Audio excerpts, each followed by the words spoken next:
Hello everyone, कैसे हो सारे के सारे नीट वालों। तो देखो भाई, आपके लिए एक सीरीज स्टार्ट कर रहा हूं जहां पे हम लोग हर दिन 10 प्लस मोस्ट एक्सपेक्टेड क्वेश्चन करने वाले हैं भैया। आज है पार्ट 1। ऐसे करते करते आपको 30 पार्ट तक जाना है। क्लियर है? तो आज हम क्या करने वाले हैं, हर चैप्टर से मैंने एक एक क्वेश्चन लिया है, सारा करते हैं। क्लियर है ना? तो जल्दी से आ जाओ भैया। पहला क्वेश्चन देखो मैंने क्या लिया है भैया, हर एक क्वेश्चन इंपॉर्टेंट है, पढ़ो अच्छे से। क्या बोला है?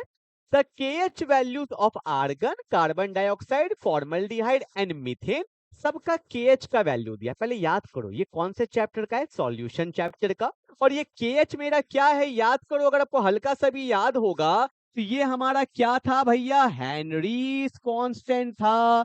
अब याद करो भैया, हेनरी कांस्टेंट कहाँ पे आया था, जब हमने हेनरीज लॉ पढ़ा था। और हेनरीज लॉ का फॉर्मूला क्या था कि partial pressure of gas equal to Henry constant into mole fraction of gas. याद आया क्या?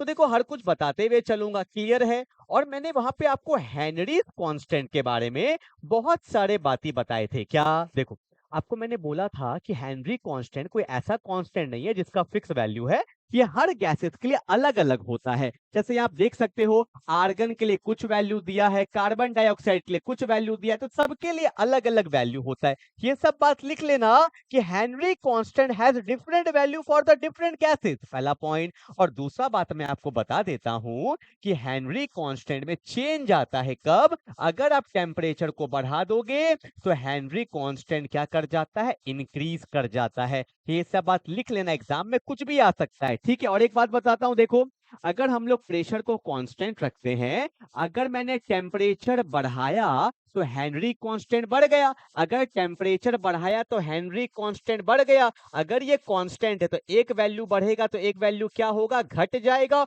मोल फ्रैक्शन घट जाएगा, मतलब सॉलिबिलिटी, सॉलिबिलिटी क्या होगा, घट जाएगा। तो ये सब लिखो क्या कि as we increase the temperature Henry constant increases and solubility of gas क्या हो जाएगा, डिक्रीज हो जाएगा। ठीक है? तो ये सब बात पता होना चाहिए, लॉजिकल भी है। एक बात बताओ, लिक्विड है उसके ऊपर गैस है, अगर मैं टेम्परेचर को इंक्रीज कर दूंगा तो गैस का सॉलिबिलिटी तो ऑटोमेटिकली कम हो जाएगा नहीं, क्योंकि गैस कहां भागने लगेगा, ऊपर भागने लगेगा। टेम्परेचर बढ़ाएंगे तो गैस कहां भागने लगेगा, ऊपर भागने लगेगा। तो यहां भी देख सकते हो, तो टेम्परेचर बढ़ता है तो हेनरी कांस्टेंट बढ़ता है और सॉलिबिलिटी क्या हो जाता है, घट जाता है। तो ये कंसेप्ट था। अब देखो वापस से क्वेश्चन में आते हैं। तो सबके लिए हेनरी कांस्टेंट का वैल्यू दिया हुआ है, बोला है arrange this gases in increasing order of their solubility. तो मैंने क्या देखा कि जिसका हेनरी कांस्टेंट ज्यादा होगा उसका सॉलिबिलिटी सबसे कम होगा, जिसका हेनरी कांस्टेंट सबसे ज्यादा उसका सॉलिबिलिटी सबसे कम। तो हेनरी कांस्टेंट सबसे ज्यादा किसका दिया हुआ है भैया, आर्गन का। और जिसका सबसे ज्यादा होगा तो सॉलिबिलिटी सबसे कम किसका होगा, आर्गन का। इंक्रीजिंग ऑर्डर बोला है तो कम से ज्यादा, तो आर्गन का सबसे कम होगा। उसके बाद देखो कौन है भैया, 1.67 किसका है भैया, CO2 का। फिर कौन आ जाएगा भैया, मेरा CO2 आ जाएगा। अब देखो इसमें और इसमें किसका वैल्यू कम, ये सबसे कम है ना, ठीक है ना। तो उसके बाद तो ये आएगा। ठीक है? तो भैया 0.413, तो 0.413 किसका है, CH4 का। तो यहाँ कौन आ जाएगा, CH4 आ जाएगा। और सबसे कम हेनरी कांस्टेंट किसका दिया हुआ है भैया, किसका दिया हुआ है, फॉर्मल्डिहाइड का। और जिसका हेनरी कांस्टेंट सबसे कम होगा उसका सॉलिबिलिटी सबसे ज्यादा होगा, तो यहाँ कौन आ जाएगा, HCHO। तो ऑप्शन आप देख सकते हो भैया। देखो अब देखो क्या, देखो यहाँ पे आर्गन दिया कट गया, यहाँ भी आर्गन दिया कट गया, यहाँ CHO था, यहाँ भी CHO था, तो हम लोग ऐसे भी देख सकते थे।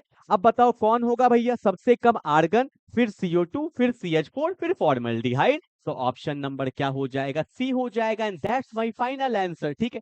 यहाँ पे CH2 नहीं होगा, यहाँ पे CH4 होगा। ठीक है? चलो भाई, क्लियर है ना? I hope you will get the point. Concept में कहीं कोई दिक्कत नहीं आया होगा, ये सब अच्छे से लिख लेंगे। टेम्परेचर बढ़ेगा तो हेनरी कांस्टेंट बढ़ेगा एंड सॉलिबिलिटी घटेगा। तो हर क्वेश्चन के साथ कंसेप्ट भी सीखते जाएंगे। ठीक है ना? चलो भैया, पहला क्वेश्चन हो गया, सॉल्यूशन चैप्टर का। हर चैप्टर से एक एक क्वेश्चन लेंगे तो प्रैक्टिस हो जाएगा। ठीक है? अब आ जाओ क्वेश्चन नंबर 2, क्या दिया है, the rate of the reaction. कौन से चैप्टर का क्वेश्चन है भैया, केमिकल काइनेटिक्स। केमिकल काइनेटिक्स का मैंने एक वीडियो डाला है अभी, जहां मैंने 10 मोस्ट इंपॉर्टेंट क्वेश्चन कराया है केमिकल काइनेटिक्स का। वो भी मेरा सीरीज अलग चल रहा है जहां पे मैं चैप्टर वाइज करवा रहा हूँ, उसको भी अच्छे से करते रहिए। आप इतना कर लो जितना मैं करवा रहा हूँ, बहुत अच्छा नंबर आपको केमिस्ट्री में आ जाएगा। ठीक है? अब देखो the rate of the reaction आपको दिया ए प्लस बी से प्रोडक्ट दिया, इसका रेट लॉ दे दिया, क्या दिया है भैया रेट लॉ के, ये क्या है रेट कांस्टेंट है, कंसंट्रेशन ऑफ ए और यहाँ पे कंसंट्रेशन ऑफ बी, कुछ नहीं दिया मतलब यहाँ पे पावर 1 है, कुछ नहीं दिया मतलब यहाँ पे पावर 1 है, फिलहाल के लिए मान लेते हैं, ठीक है। आगे क्या बोला है, if B is taken in large excess, B का कंसंट्रेशन भैया एक्सिस में है, और जिसका कंसंट्रेशन एक्सिस में होता है तो उसमें कहीं कोई चेंज नहीं आता है, कैसे चेंज आएगा, इतना ज्यादा है कहीं कोई चेंज नहीं आएगा। तो आपको पता चल गया कि भैया बी का कंसंट्रेशन क्या होगा, कांस्टेंट, क्योंकि भैया समुद्र में से एक लोटा पानी निकाल लोगे तो समुद्र को फर्क पड़ेगा क्या, नहीं फर्क पड़ने वाला, जैसे पहले था बाद में भी वैसे ही है। तो जब कोई चीज एक्सेस में चले जाता है तो उसको हम लोग कांस्टेंट बोल देते हैं, उसमें कोई चेंज नहीं आएगा। तो रेट इक्वल टू क्या हो जाएगा, के डैश कांस्टेंट इनटू कांस्टेंट, तो कांस्टेंट ही रहेगा, और यहाँ पे क्या आ जाएगा, ए की पावर 1 आ गया। तो ये मेरा रेट लॉ बन गया, बोलो हाँ या ना। तो बोला है the order of the reaction will be, order क्या होता है, सम ऑफ द पावर। अब देखो यहाँ पे तो बस ए ही बचा है, तो ए पे कौन सा पावर है, 1, कौन सा पावर है 1, तो ये कौन सा ऑर्डर हो जाएगा, फर्स्ट ऑर्डर, तो ऑप्शन नंबर क्या हो जाएगा, सी हो जाएगा, ठीक है ना। तो इस तरह से हम लोग क्वेश्चन करते हैं। और अगर मैं आपको बताऊं, आपने पढ़ा होगा अगर सूडो फर्स्ट ऑर्डर रिएक्शन, तो इस टाइप का जो रिएक्शन होता है उसको हम लोग सूडो फर्स्ट ऑर्डर बोलते हैं, जहां पे एक कंसंट्रेशन किस में होता है, एक्सेस में होता है, ठीक है ना। चलो भैया क्लियर है, I hope you will get the point, ठीक है। चलो आगे बढ़ते हैं, क्या बोला है कि कैलकुलेट द इक्विलिब्रियम कांस्टेंट, कौन से चैप्टर का है भैया, इलेक्ट्रोकेमिस्ट्री का है। इक्विलिब्रियम कांस्टेंट बोला है, मुझे फॉर्मूला याद नहीं है, क्योंकि मैं फॉर्मूला याद ही नहीं करता हूं, एक फॉर्मूला लेता हूं उसी से सब कुछ बनाता हूं, ठीक है।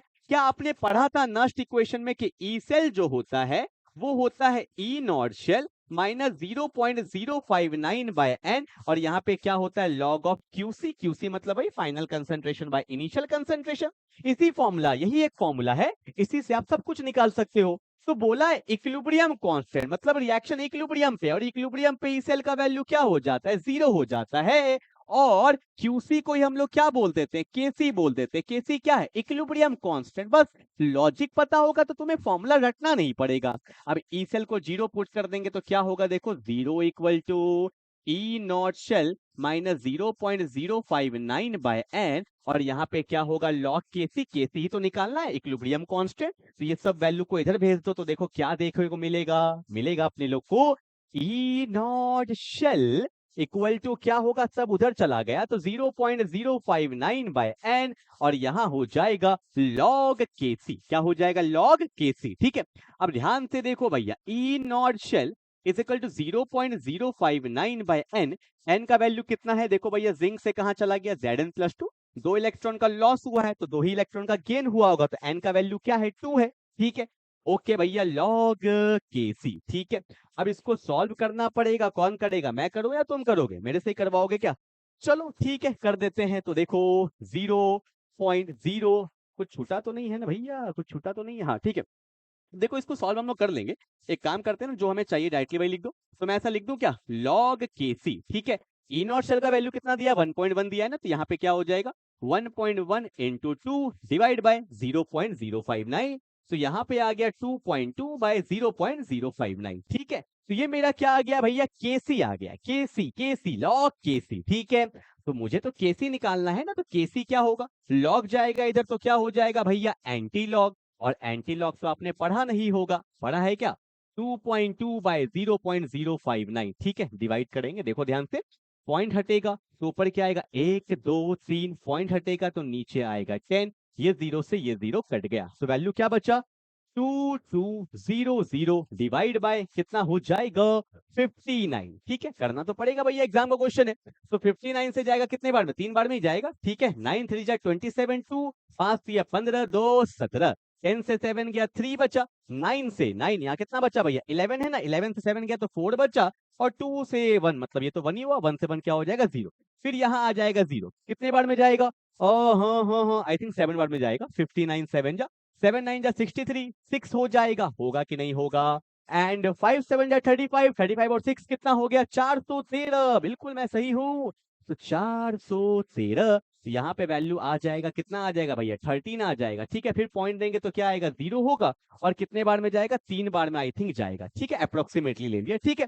तो 37.3 आ रहा है, मतलब केसी जो आ रहा है वो आ रहा है एंटी लॉग ऑफ 37.3।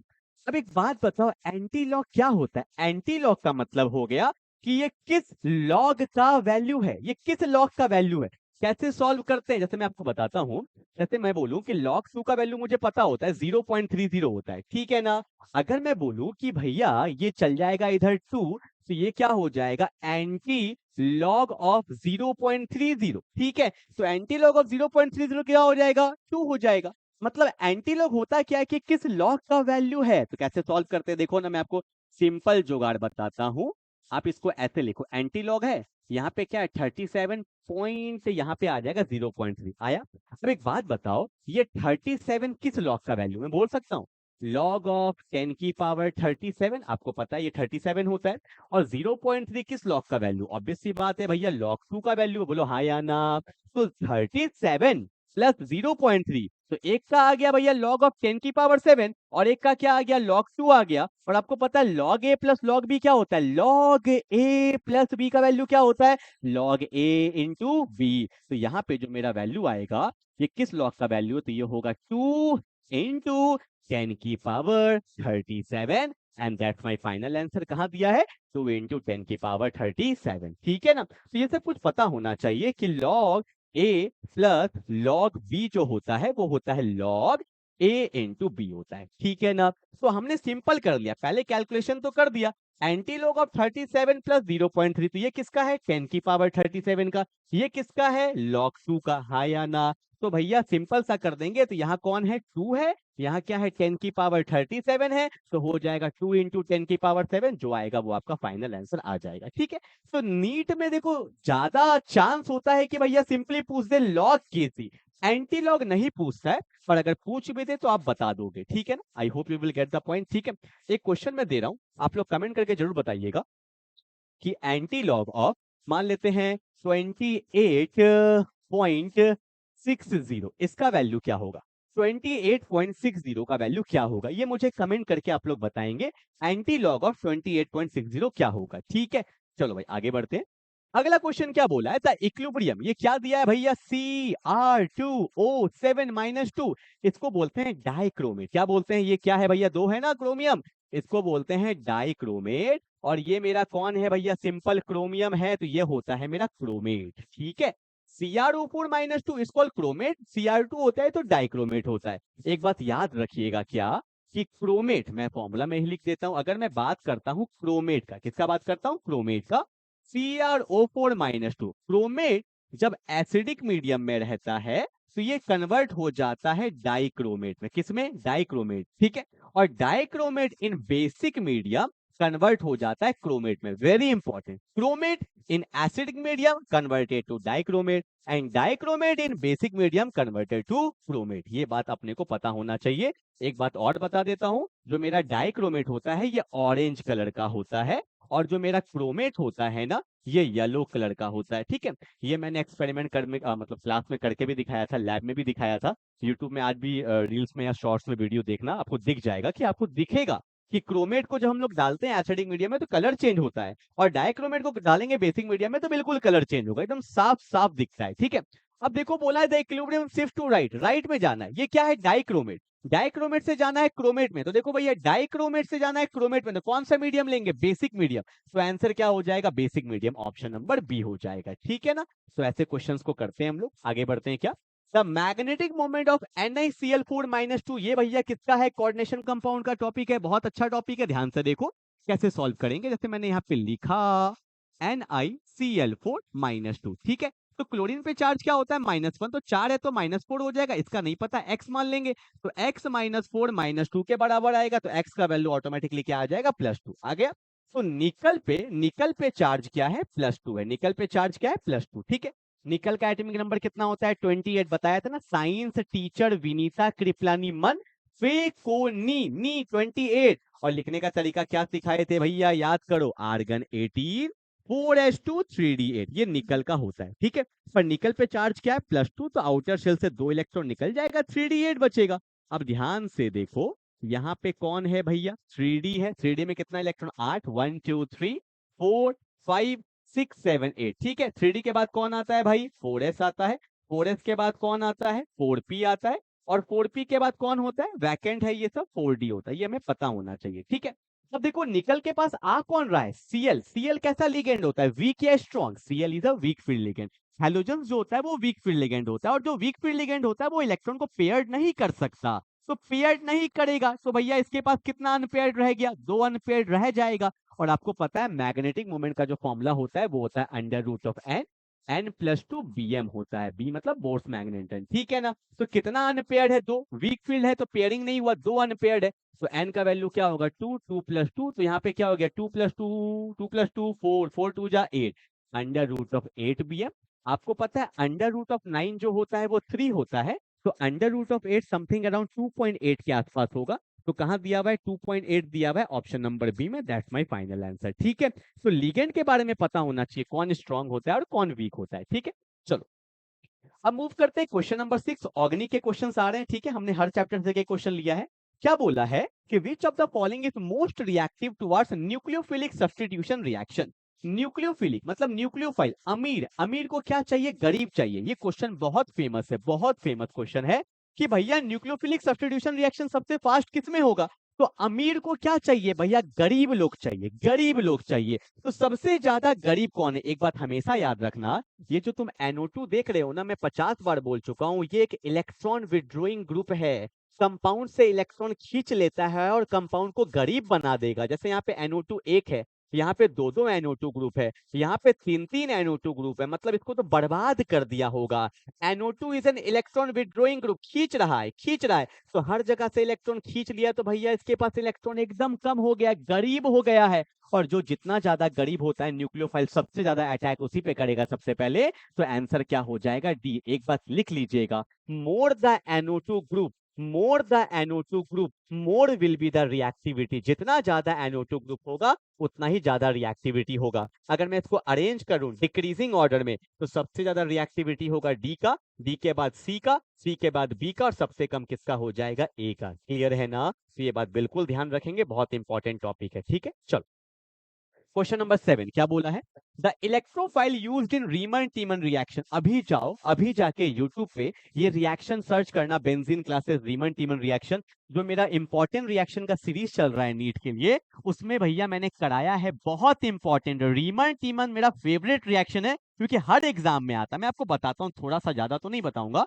क्योंकि देखो यहाँ पे होता क्या है, यहाँ पे हम लोग लेते हैं फिनॉल, और फिनॉल को हम लोग यहाँ पे पास कर देते हैं क्लोरोफॉर्म से, ठीक है, क्लोरोफॉर्म लेते हैं, साथ में एक्वस NaOH लेते हैं, और उसके बाद उसको हाइड्रोलाइसिस कर देते हैं। वैसे तो पूरा मैकेनिज्म है इसका। तो होता क्या है, जब हम इतना कुछ कर देते हैं, तो यहाँ पे क्या होता है, ऑर्थो पोजीशन पे फॉर्माइल ग्रुप आ जाता है, इसको एल्डिहाइड भी बोल देते हैं, ठीक है ना।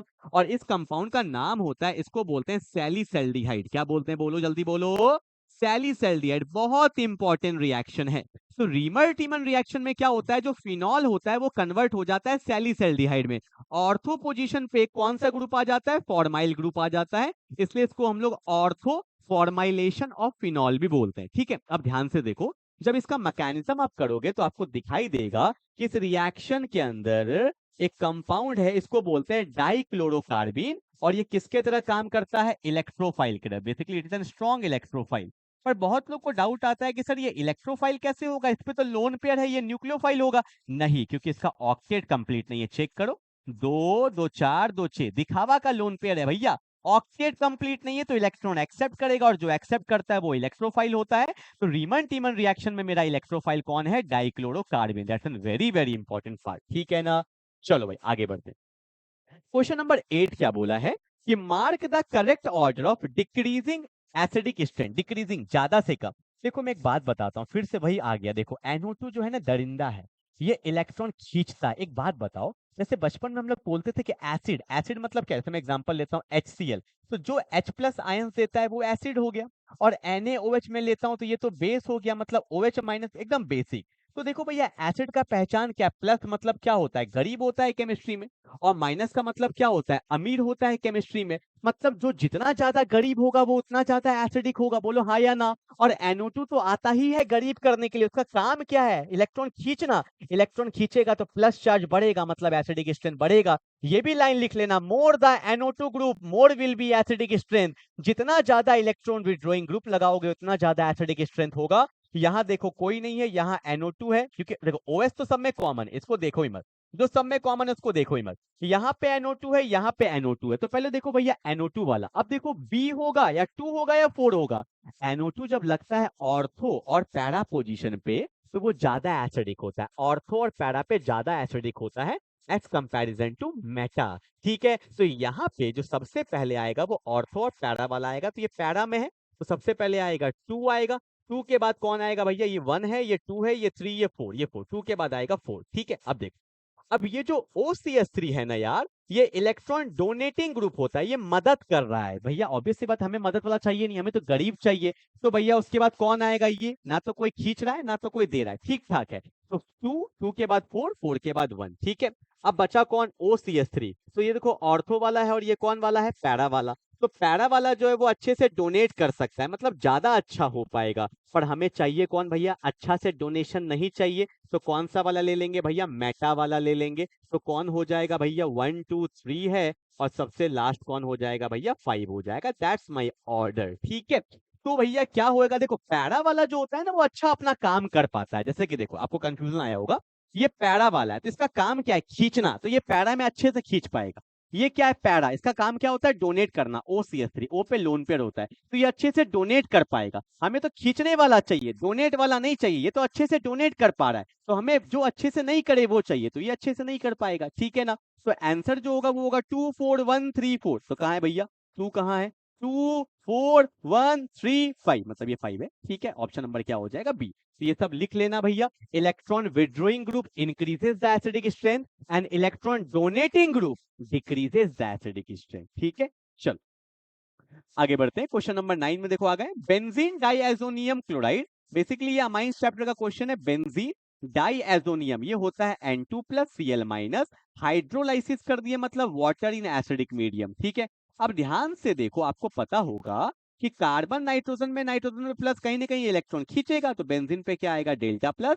वाटर के अंदर हमें दो चीज मिलता है, H प्लस मिलता है और OH माइनस मिलता है। तो प्लस को लाइफ में क्या चाहिए, माइनस चाहिए, तो ये रहा बेंजीन, और बेंजीन के ऊपर क्या आ जाता है, OH आ जाता है। प्लस को क्या चाहिए, माइनस, तो बेंजीन के ऊपर OH, इसी को अपने लोग क्या बोलते हैं भैया, फिनॉल। क्या बोलते हैं, फिनॉल। तो ऑप्शन नंबर क्या हो जाएगा, ए हो जाएगा, फिनॉल। क्लियर है ना, चलो आगे बढ़ते हैं।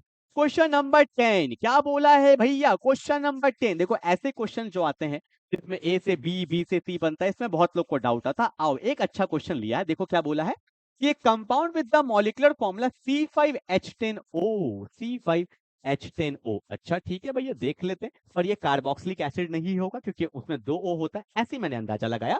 और फॉर्म्स ऑफ फिनाइल हाइड्राजोन, देखो भैया जिसका बेसिक क्लियर होगा, फिनाइल हाइड्राजोन ये हमने कहा पढ़ा था, रिएक्शन विद अमोनिया डेरिवेटिव। और अमोनिया डेरिवेटिव में कौन जाता है, एल्डिहाइड और कीटोन, या तो ये एल्डिहाइड होगा या तो ये कीटोन होगा। ठीक है, आगे देखते हैं। And give negative Tollens and iodoform test, बहुत बढ़िया, सुनो, टॉलेंस टेस्ट एल्डिहाइड देता है एंड कीटोन नहीं देता है। ठीक है, बोला है नेगेटिव टॉलेंस टेस्ट, मतलब ये एल्डिहाइड नहीं है, आई एम श्योर ये कीटोन है। पर एक चीज ध्यान दो, इसमें बोला ये आइडोफॉर्म टेस्ट भी नहीं देगा। आइडोफॉर्म टेस्ट नहीं देगा मतलब इसमें देखो कीटोन तो होता है ना, like this CH3 C double bond और CH3 कीटोन। अगर ये आइडोफॉर्म टेस्ट नहीं दे रहा है तो इसमें 3 अल्फा H नहीं होना चाहिए। मतलब क्या, आपको पता है ये डेल्टा माइनस है, ये डेल्टा प्लस है। डेल्टा प्लस के सामने वाले कार्बन पे जो H होता है ये अल्फा H होता है। तो देखो इसमें इधर भी अल्फा H है 3, इसमें इधर भी अल्फा H है 3, तो इसमें अल्फा H नहीं होना चाहिए, मतलब कीटोन भी होना चाहिए और अल्फा H नहीं होना चाहिए। ठीक है, अब देखो एक बात बताओ, आगे कुछ और दिया है क्या, the compound on reduction gives an pentane, मतलब 5 कार्बन का चेन बन जाता है। देखो मैं आपको दिखाता हूं, अगर ये कीटोन है तो पहला केस तो अगर मैं बनाता तो ये बनता CH3 C डबल बॉन्ड और CH2 CH3। पर ये केस नहीं बन सकता, क्यों, क्योंकि इसमें CH3 ग्रुप आ गया, नहीं आना चाहिए। ठीक है, इधर भी लगाएंगे तो भैया इसमें भी CH3 ग्रुप आएगा तो वो भी नहीं बनेगा। तो अब कौन सा केस बन रहा है, CH3 CH2 C double bond O, CH2CH3। पहली बात तो ये कीटोन है और ये आइडोफॉर्म टेस्ट नहीं देगा। क्यों? क्योंकि यहाँ पे डेल्टा प्लस, यहाँ पे डेल्टा माइनस है ना, तो डेल्टा प्लस के सामने वाले कार्बन पे 2 ही H है, मुझे 3 चाहिए था। इधर भी 2 ही H है, मुझे 3 चाहिए था, तब वो आइडोफॉर्म टेस्ट दे सकता है। तो ये आइडोफॉर्म टेस्ट नहीं देगा, तो मेरा आंसर यही होगा। और आपको पता है, अगर इसको हम लोग रिडक्शन कर देते हैं, कौन सा रिडक्शन याद करो, या तो वुल्फ किश्नर या तो हम कर सकते हैं क्लेमेंशन। तो ये मुंडी पूरा उड़ जाता था, ऑक्सीजन जाता है, हाइड्रोजन आता है, removal of oxygen, addition of hydrogen, तो क्या बन जाएगा? पेंटेन बन जाएगा। तो हमारा आंसर जो होगा वो होगा पेंटेन 3,1। पेंटेन 3,1, 5 कार्बन है, 3 पे कीटोन है, तो पेंटेन 3,1। क्लियर है ना? आई होप आपको 10 क्वेश्चन आ गया होगा समझ में। करते रहिए ऐसे। पार्ट 1 आया है, पार्ट 2, पार्ट 3, पार्ट 4, 30 तक तो ये पार्ट चलेगा। उसके बाद इंपॉर्टेंट रिएक्शन का सीरीज चल रहा है, वो अलग चल रहा है। बस करते जाइए, ठीक है? तो मिलते हैं अगले क्लास में, तब तक के लिए बाय बाय।